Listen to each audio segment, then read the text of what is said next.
Good afternoon. It's Tuesday, April 15th, 2014. This is Sarah Blanc. I'm sitting here with Prashant Kansakar, and he's here to talk to us about the Integrated Product and Process Design program at the University of Florida through the College of Engineering.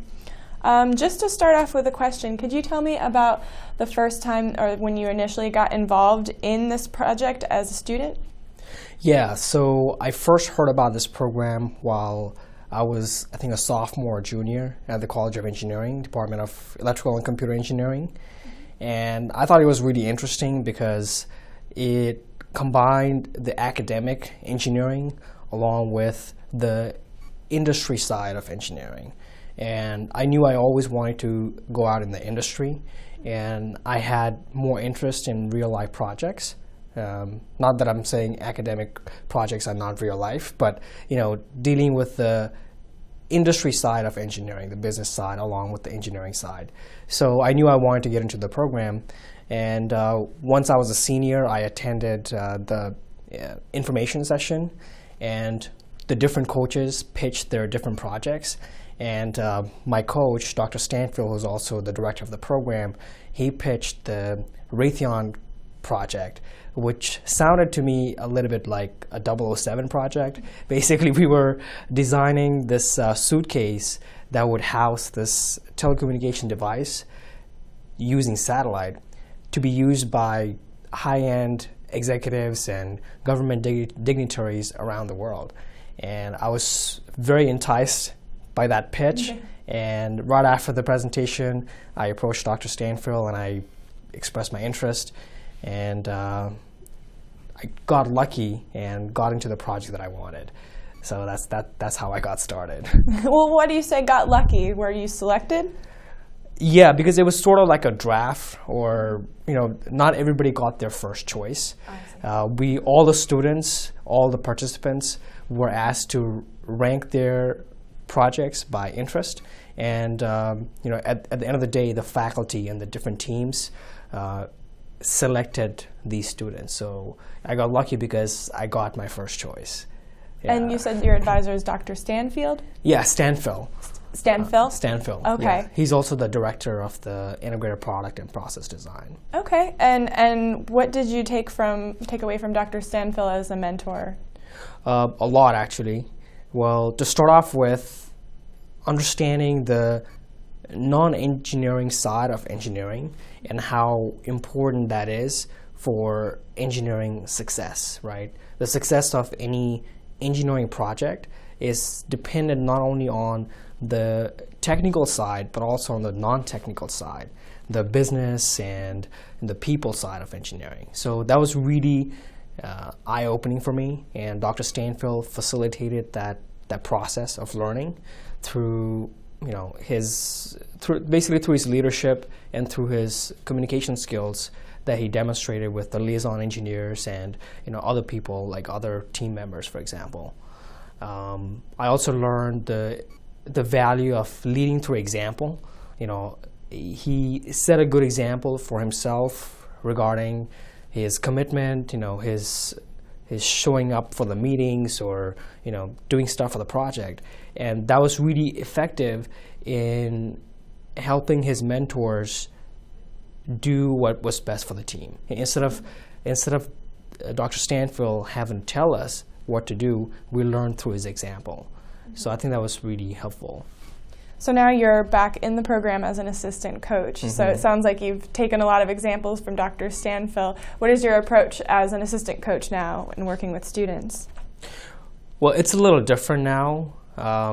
Obviously, as an assistant coach, I'm not one of the students who is actually doing the work, but I'm helping them with the process. So I'm kind of helping Dr. Stanfill facilitate that learning process.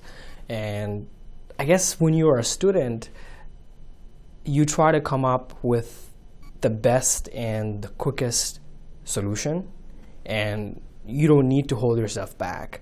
But something that I've learned from Dr. Stanfill and other coaches is even if you know the right answer when you're at a supervisory level, in order to facilitate the learning process, sometimes you have to hold back and let the students figure it out.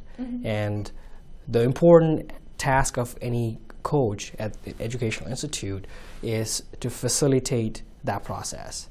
So it's been very interesting in that sense. And so how has your experience with IPPD shaped your career and the next steps that you took after participating in that program? I would say immensely, because when I was a student in the IPPD program, we had rotational leadership. So for about half a semester or a third of the semester, I got the experience of being the team lead. And as a result, I was responsible for managing the deadlines, making sure that people were doing their jobs, making sure that my peers had the resources to do their jobs well. And I really liked that aspect. And I really liked the project management side of engineering. And so that essentially made me realize, like, this is what I want to do for my career. And that's the path that I'm currently taking. So I would say it had a big impact on me. And what were some of the problems that you had to solve as a student in the program? And now what? Well, I'll ask my follow-up after you answer that. Some of the problems you said? Yeah, you talk about problem solving when you're working as a student in IPPD. So on the project you were assigned to, what were some of the things that you and your team had to work out? Like the technical aspects, or? It might be hard to explain to someone like me, but do the best you can. Right. So at the bare bones, what we were tasked with was putting together a lot of these electrical components meant for communication, and meant for communication via a landline. All that in a mobile suitcase, and so that it would be landline free, right? So the end device was a phone called the Raytheon IST2. It's an archaic looking phone, but it's still being used at the White House today. So the President of the United States uses the IST2 phone, right? And the reason the President of the United States uses that phone is primarily because of security, and also because of White House relationship with the Raytheon, I guess. I'm not sure. But currently that phone is used via landline. So when somebody like the President of the United States travels to some other country, to use that phone, it may not be as convenient because they need to find the proper landlines or whatever, right? So they wanted to use that phone remotely by using a satellite signal instead of using a landline. So that phone required not only just the phone set, but also all these other devices that encoded and decoded the messages for security purposes. So all these different devices needed to be efficiently packed into a suitcase.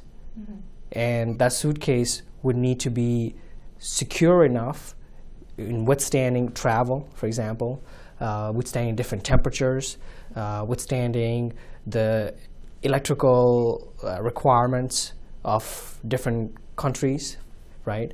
So basically in any circumstance, be able to have this phone be used globally. So that was the main challenge that we had. And it sounds so simple from the outset, it's just putting everything together, but I guess at least I appreciated how difficult it can be. Something that sounds so simple from the outset, when you take it down to the nuts and bolts, it becomes very, very interesting. And a lot of learning happened in picking, what's the right suitcase, or how do we efficiently package this, or more importantly, what does the customer want? And even more importantly, who exactly are our customers? That's one of the most valuable things we learned, is figuring out, okay, who are the customers? What are the customers' needs? Everything else falls from there, right? You start out with the customer. And once you figure that out, then it becomes easier in decision making in choosing between two concepts, for example. right? Two competing projects or concepts. How do we choose? Well, we know what the customer wants. This is probably better. Making trade-offs between different design concepts or different ideas. So yeah. Okay. And could you share a valuable lesson or a favorite memory from IPPD, whether from when you were a student or even today? Yeah, the most valuable lesson of IPPD was that for engineering success, we need not only hardcore technical engineering skills, but also the soft side of engineering. Communication, presentation, relationships with different people, teamwork. It sounds kind of overused, those soft sides. Everybody needs to communicate, etc. But I've witnessed through personal experience through IPPD that whenever there is a lack of communication or misunderstanding in expectations, it can lead to costly errors in terms of time and money. And the other important aspect of IPPD that I learned was that sometimes you really have to stand up for what you believe in. It sounds kind of corny, but if you really believe in something, even if somebody else is not vouching for that at that moment, you really have to sell your idea. Salesmanship also is a big aspect of engineering. And if you don't stand up for what you think is wrong with this product or what you think is going to happen, you might regret it later because something might go wrong and you might have correctly identified it, but then now it's too late. So you described a lot of attributes of what would make a great IPPD coach. How about attributes or qualities of a student that would make them a strong candidate for this program? Yeah. So besides the technical engineering skills, I really believe that communication is very, very important. And now I understand why a lot of job descriptions, in fact, most job descriptions say good communication skills is very important, because with a lack of communications, not only are you non-receptive to perhaps some good ideas or good suggestions, you also create a problem in terms of mismanaged expectations, right? And that can lead to redundant work, that can lead to even worse or bad products. So I think that's really, really important. Definitely. What's something that you would tell the IPPD community or future engineers in general? Well, that's a very big question to answer. But I would say, looking back, I'm so proud of the IPPD experience, because today I am doing my graduate studies at the College of Engineering, and I'm also doing my MBA at the College of Business.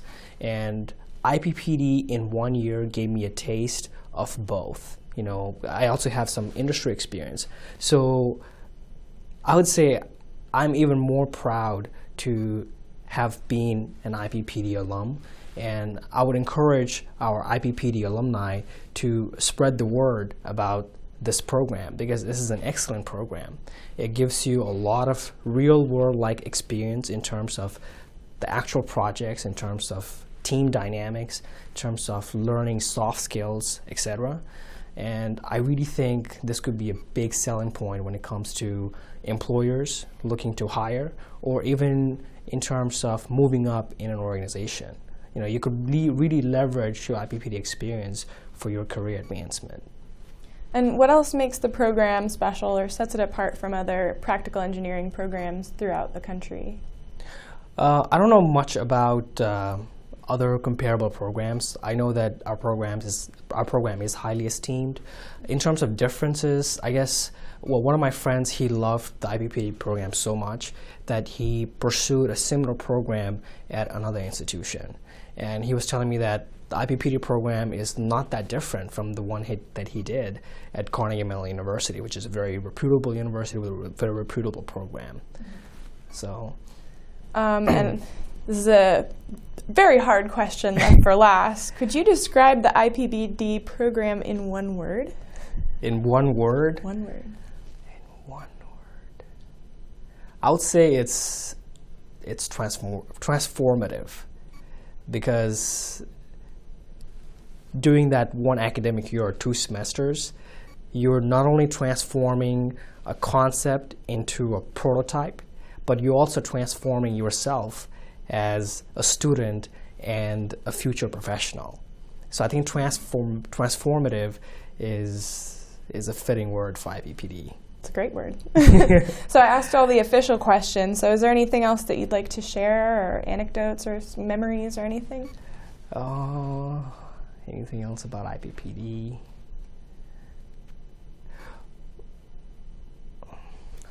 I don't know. I don't think so. It'll come to you when you're about to go to bed tonight. Yeah. Well, great. I'm sorry this was so short, but I'm glad that we could make you comfortable and get through it. For sure. Thank you so much for coming by. Yeah, no problem.